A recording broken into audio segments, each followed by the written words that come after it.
Hi friends, எல்லோரும் எப்படி இருக்கீங்க? நைட் எல்லா வேலையுமே முடிச்சுட்டு நம்ம தூங்கும்போது நெக்ஸ்ட் மார்னிங் எந்திரிச்சு பிரேக்ஃபாஸ்ட்டுக்கு என்ன செய்யணும்னு டிசைட் பண்ணி வச்சிட்டா தான் நம்மளுக்கு நல்லா தூக்கமே வரும். எல்லா ஹவுஸ் ஒய்ஃபோட கண்டிஷன்ஸும் இப்போ அப்படி தான். நான் வந்து தோசை அண்ட் டொமேட்டோ சட்னி செஞ்சிட்ருக்கேன் மார்னிங்.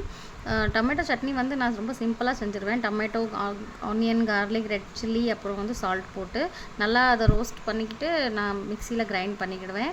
பாப்பாவுக்கு வந்து இந்த பருப்பு எதுவும் ஆட் பண்ணால் பிடிக்காது. ஸோ இதை மாதிரியே பண்ணிடுறது. இது ரொம்ப டேஸ்ட்டாகவும் இருக்கும். கிட்ஸுக்கெலாம் நல்லா பிடிக்கும். பிரேக்ஃபாஸ்ட்டு ரெடி ஆகிட்டு, இது வந்து என்னோடய காஃபி கப் ஸ்டாண்ட் வாங்கி கொஞ்சம் நாள் ஆகிட்டு. இதில் காஃபி கப்ஸ் போட்டிருந்தேன், ப்ளூ கலர் காஃபி கப். என் பையன் நடக்க ஆரம்பிச்சதுலேருந்து 1 by 1 எல்லாத்தையுமே உடச்சி போட்டான். நிறையா க்ராக்கரி ஐட்டம்ஸை உடச்சிருக்கான்.